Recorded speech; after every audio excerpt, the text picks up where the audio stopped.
¿Existió realmente el zorro? El dibujante Johnston McCulley publicó por primera vez, en el año 1919, una tira de aventuras protagonizada por un héroe enmascarado de negro llamado Zorro. Su novela se llamó La maldición de Capistrano. Tuvo tanto éxito que el autor comenzó a crear más aventuras del personaje a partir de 1920, cuando se estrenó en los cines la primera adaptación cinematográfica del personaje, a cargo de Douglas Fairbanks, el primer zorro realizado para la pantalla. Pero ¿en quién se inspiró el autor para crear los personajes? Este héroe representa a Don Diego de Vega, quien luego extendió su nombre a Don Diego de la Vega.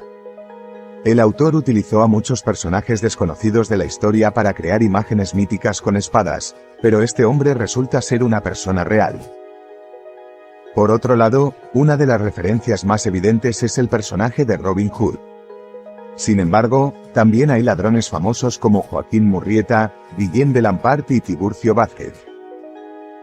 Macaulay también se inspiró en la novela de 1905, La Pimpinela Escarlata, para recrear la vida del justiciero, que celebró su centenario en 2019.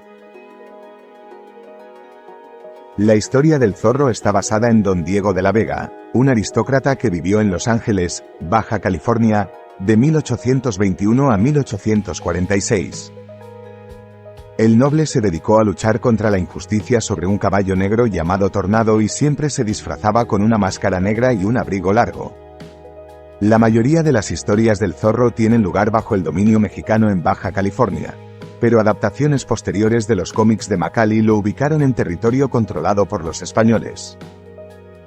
Para muchos, la verdadera inspiración del autor es Guillén de Lampart, un personaje que luchó por la independencia de México y fue admirado por el propio Porfirio Díaz. Según el investigador y cineasta Adrián Escudero, director y actor de Zorro, Sentimiento de Hierro. Guillén de Lampart es lo más cercano al zorro de Macaulay. Lampart fue apodado El Zorro, y llevaba una máscara, al igual que su ejército de seguidores, que se propusieron liberar a los indios, negros y mestizos del Nuevo Mundo. Él también firmaba con una Z y se marchaba, explicó el director, que investigó sobre el personaje y su historia. Animado por el éxito obtenido con su primera caricatura, el autor creó otras 60 hasta 1959.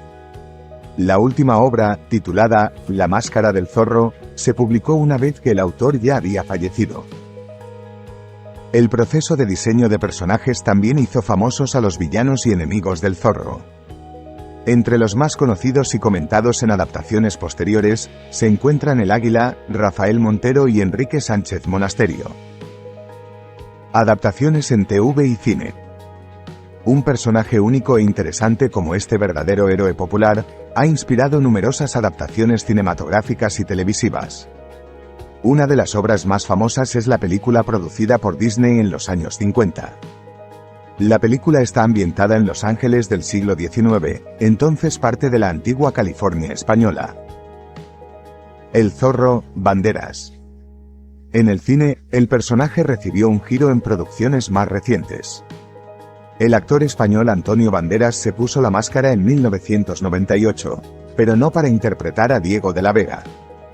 Esta vez Banderas es Alejandro Murrieta, un ladrón sin nada que perder y que busca venganza.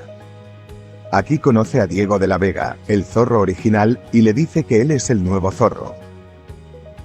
A esta adaptación le siguió un segundo largometraje titulado La leyenda del zorro, también con Antonio Banderas, esta vez sí, como el único zorro. Hasta aquí llega un breve recorrido por este personaje mítico, universal y que seguirá fascinando a generaciones enteras.